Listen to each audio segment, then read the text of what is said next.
I believe that that is the key here. Now, in terms of the spiritual approach, it's the ancient spiritual documents that really tell us about UFOs in the past and those who manned them. The most obvious example, of course, being the Hindu scripts.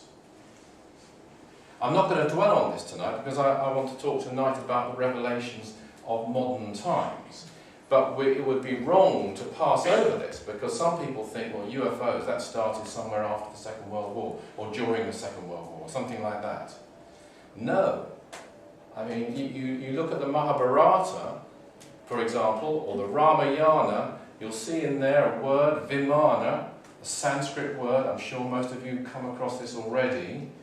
It means flying celestial vehicle. I mean, they were way ahead of the Bible. The Bible's full of clouds which carry saintly beings and other descriptions. Mind you, we can't really criticize anyone because our most famous term is the flying saucer, which is actually not as accurate, I think, as cloud. In fact, I did find reference in one 11th century Japanese document to a description of a flying earthenware vessel. So this isn't the first time that's been used. Cutlery, or crockery rather, and space travel. But in the Hindu scripts, though, you see descriptions of gods like Rama, for example, travelling in these vehicles. There are even descriptions, rather vague ones, but still descriptions of the propulsion units of these craft, of these vehicles in which the gods travelled, in which they travelled, it seems, out of body. I mean, there's an interesting example here. What's this? There's an interesting example, if I can find it, but here we are, from the Mahabharata, and this just gives you a little flavour of it. Then Dharma and Indra and the other deities, causing Yudhishthira, I know you often talk about Yudhishthira, to ascend on the Vimana, went to the celestial region. Those beings crowned with success and capable of going everywhere at will, that's an interesting phrase, capable of going everywhere at will, rode their respective Vimanas. King Yudhishthira, riding on his Vimana, ascended quickly, causing the entire sky to blaze with his effulgence. And there's lots of descriptions, I mean, there's even better than that. In fact, there are some in contact with the gods from space, and it's a fascinating study, but it's not really what I want to dwell on tonight. The Bible, I think one can just find numerous cases, but one that's interesting is Moses, and particularly around the Exodus, and the book of Exodus is quite a good source, actually. Their journey through the desert, they seem to be followed and helped by space vehicles, given rather different names, but nevertheless helped. But interestingly, if you remember, Moses, after receiving the 10 Commandments, destroyed the 2 stones, or they got destroyed. And he had to return to Mount Sinai again, to have them inscribed again. Let's face it, the 10 Commandments is the basis of Western morality, really. It's not followed too well by most of us all the time, but it is the basis of Christianity, Judaism, and the Islamic faith. And again, just looking at this book that happens to be here, there's a very interesting account of that too. Here we are, the book of Exodus. And this is when he returned to Mount Sinai, Moses, and he hewed 2 tables of stone like unto the first, and Moses rose up early in the morning and went up Mount Sinai as the Lord had commanded him, and took in his hand the 2 tables of stone. And the Lord descended in the cloud and stood with him there and proclaimed the name of the Lord. And that's when the 10 Commandments were inscribed, by that Lord who came down in a cloud. And you can find lots of it. Jesus travelled in a cloud. I mean, obviously the most famous UFO in the Bible must be the Star of Bethlehem. I mean, clearly that wasn't a star. Can't have been a star.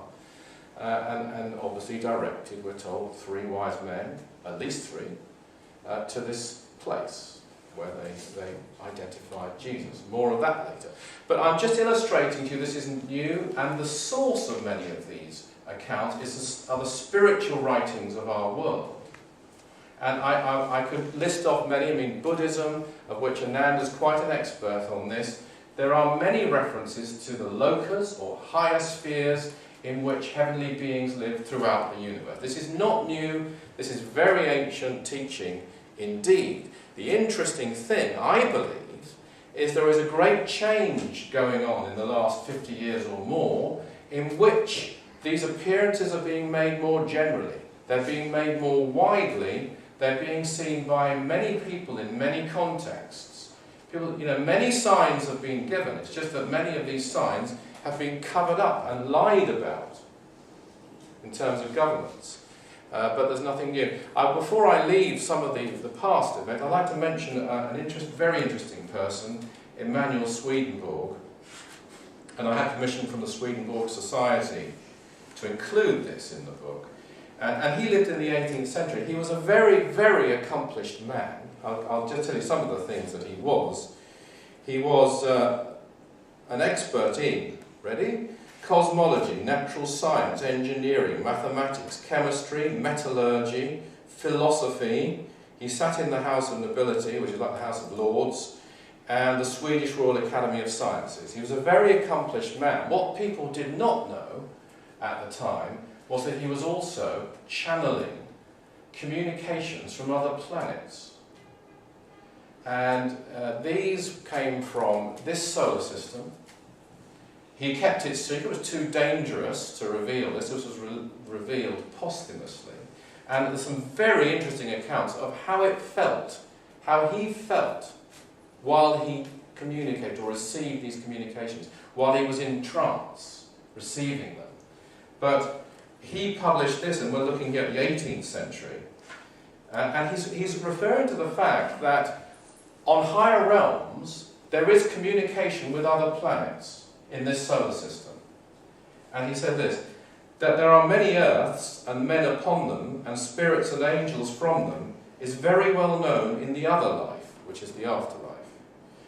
For in that life, everyone who from a love of the truth and consequent use desires it, is allowed to speak with the spirits of other earths, so as to be convinced that there is a plurality of worlds, and informed that the human race is not from one earth only, but from numberless earths, and so as to be informed besides of what genius and life they are, and of what character their divine worship is.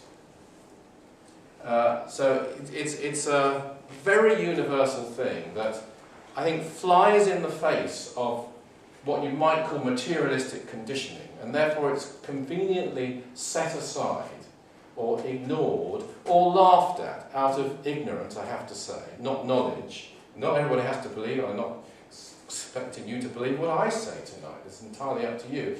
But there's an attempt to dismiss, reject some of these concepts out of hand, and that's why it's been rather secret. It's been not really understood except in mystical circles, but that's changing now.